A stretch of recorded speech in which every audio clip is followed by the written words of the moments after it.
Hey guys, it's Choco the Chocobo, and in this episode of Dota Basics, I'm going to be talking to you about gold. Gold is not necessarily part of the actual outline, right?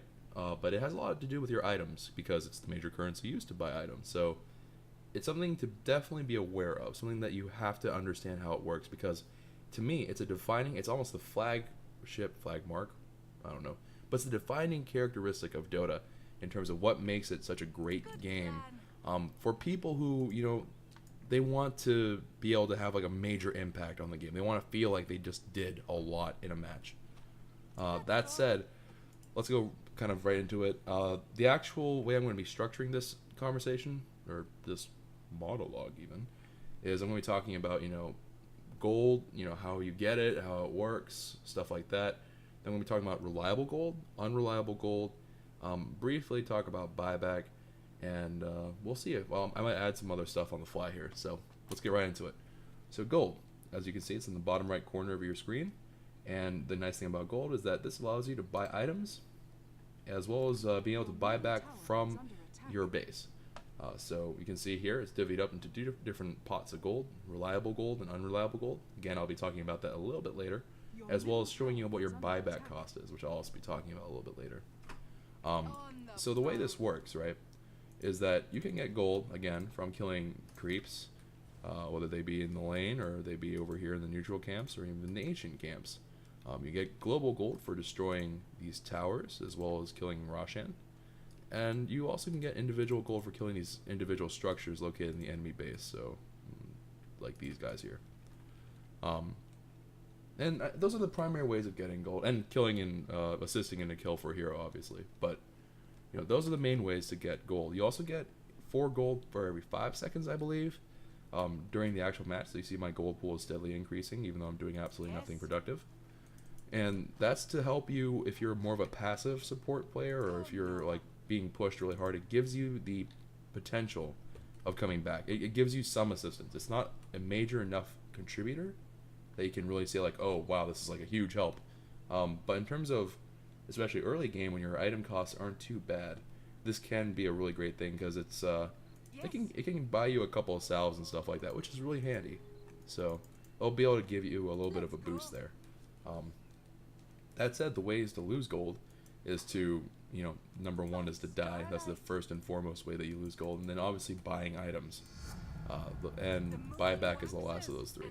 So those are the primary ways to lose gold, and that can be an issue, and they act differently. So let's talk about your reliable gold pool first, right? So your reliable gold pool, I can't really demonstrate it to you because I don't have it like really handy, but the way it works is to check it. Again, go to the bottom right of your screen.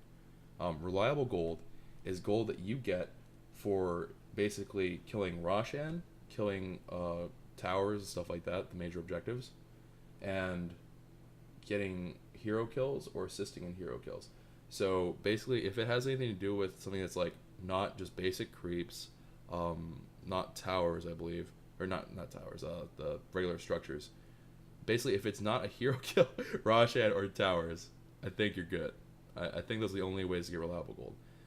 And the primary way you will be reaping that reliable gold pool is by participating in ganks. This is how Dota promotes a very aggressive kind of gameplay style, where you should be looking into ganks because it adds your reliable gold pool versus your unreliable gold pool. And the reason why it's called reliable gold pool is that no matter how many times you die, you will never lose gold out of your reliable gold pool. It's just you can't do it. That's to encourage you to, even if you play super aggressively, if you're a major team fighter and even though you get wiped every time, you can only lose a certain amount of gold, and that's from your unreliable gold pool, which is a huge benefit in terms of if you're wanting to, like let's say you're a Tide Hunter, right? You may initiate and you may be bursted down really quickly, but on the flip side of that, you also should have a lot of assists, maybe a couple of kills here and there, and that'll be adding to your reliable gold pool so you can grow your gold and eventually buy some really great items. As for kind of what can tap into the reliable gold pool, the reliable gold pool is a second in terms of priority. It's a second priority gold pool. So let's say you buy an item, right? It'll drain from your unreliable gold pool first before it goes into your reliable gold pool stash. Now, obviously, if you have 0 reliable gold or not enough, it will drain some from the reliable gold that you do have, but just bear in mind that it'll be the last one to go, basically. The only exception for that rule is that buybacks themselves will actually drain from your reliable gold pool. So let's say that I bought back right now and I had 500 gold, I would be losing 254 from that stash to get like 245 or whatever it was. So it's something that is there to keep in mind, and reliable gold will always sit there. So let's say that you have a buyback cost of 1,000, you run out there and then you get killed, and your reliable gold pool was high enough to sustain that. You don't have to worry about dipping below that point. So it changes the mechanics a little bit. Very handy, and I'll be talking a little bit more about buybacks and stuff like that in a moment here. But that's reliable gold pool. Pretty straightforward stuff like that. But the unreliable gold pool is the interesting part. So your gold for every 4, or gold per 5, where you get 4 gold, is that goes into your unreliable gold pool. Any creeps that you kind of farm, and not towers, like so buildings and junk like that, all that stuff goes into your unreliable gold pool. Now, the unreliable gold pool is called unreliable because it's up for being lost. If you get killed, you will lose some of your gold. And what players will do is that they'll attempt to do something called suppressing. Now, suppressing the player, whenever, in reference to me at least, if you say, oh, I'm getting suppressed, the reason why they're saying that is because their gold pool is being driven down. So whenever you are kind of earlier on, right, during the laning video, we talked about this. Your objective here is to kill creeps, grow your gold pool and your experience pool. But these creep kills, as you can see, it's going to go into my unreliable gold. And the problem with that is that if it goes into your unreliable gold pool, you can lose it by dying. So, let's say that it's more of a against heroes thing, but it still applies, I guess, here. So you see, I just lost some gold there. And it won't tell you how much gold you'll lose. It's a little bit different. There's a whole complicated mechanic list, and you can go to Google interwebs and find everything that you need. But basically, your unreliable gold can be abused by the enemy team. They can hunt you down and kill you in an attempt to drive down your gold level, so you can't buy big items unless you are able to kill them in place of that, or push objectives really, really hard. So that's why it's there, and that's the mechanic that I think makes it a really, really different game than other games, which are more forgiving. They're like, oh well, if you die, you don't lose anything, and teach their own. But I think it's a really interesting thing whenever you can actually, if you are actually good enough, you can theoretically suppress an entire enemy team the entire game and stop them from doing almost anything at all. Like, you can stop them at their first items, basically. It's very unlikely, that said, but I've even played games where I was able to suppress enemy heroes to the point where, like, around level 8 or so, they stopped being able to buy real items. Like, they had to buy either mostly wards or really basic stuff to just boost their stats and hope to get out, but they didn't. Which is fun. I think that's something to encourage, like, newer players and say, like, there is a actual skill point where you are going to be able to say, I can suppress an enemy team, and knowing how unreliable gold works is a very important part of that mechanic. So the other side of the unreliable gold that I should talk about first is also that, very similar to reliable gold being second, unreliable gold goes first when you buy things. So it's a very, if you are kind of out in lane, and let's say that you're kind of in a perilous position, you're not sure if you're going to die, or if you're just about to die, every now and then you'll see players that rush to the shop and they'll start buying things, right? The reason for that is, number one, don't do this out of panic, so don't buy random stuff. It doesn't help you.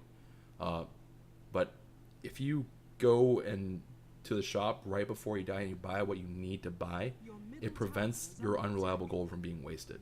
So let's say that I had like 10,000 unreliable gold, and then I was about to be killed, and I somehow managed to use the 10k gold perfectly. I would, instead of losing some of that unreliable gold, if I use it all up, there's nothing for me to lose. And I haven't, there's no really downside to it besides the fact that you just got murdered. But, you minimize the impact of that death, and you aren't being suppressed as badly anymore. So you'll see some people do that. It's something you shouldn't really be running into that problem, because you should be buying it kind of as you go. But just something to keep in mind, you can buy an item right before death, and the unreliable gold pool will be shrunk a little bit, which is nice. But that's that. So anyways, the final thing to talk about in this video will be talking about buybacks. So buybacks, very interesting mechanic. In Dota, whenever you die, there's a cooldown that adjusts per level and kind of how far along in the game you are. But basically, whenever you get murdered, you have the option every once in a while to buy back, and I'll tell you what the cooldown is between buybacks. What that means is you revive instantaneously with full HP and all that good stuff for a cost, and that cost is reflected in the buyback ready slot here. And you look at your gold pool and you say, all right, well, it'll drain from your reliable gold pool first, but unreliable gold can also be used. So I'm going to buy back right here. I instantly come back into the match.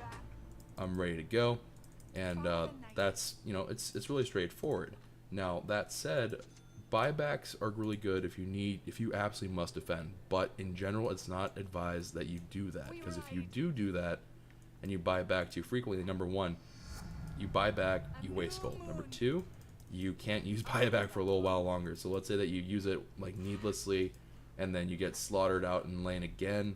I mean, nothing happens. Or if, worse yet, if you buy back and then you don't do anything meaningful past the point where you would have revived. So like if you had a 15-second respawn time and you don't manage to accomplish anything within those 15 seconds, it kind of makes it moot. So like it doesn't really help you or make any sense. You can see right here there's a cooldown timer. And I'll show you here as well in terms of how long you have before your next buyback. So very, very helpful to keep an eye out on that. Often overlooked by, you know, even some pretty advanced players I've seen who weren't really familiar with like how does this exactly work. So something to keep in mind. But anyways, guys, that's all for this video. Hopefully I haven't overlooked anything about gold. If I did, make sure to remind me in the comments below.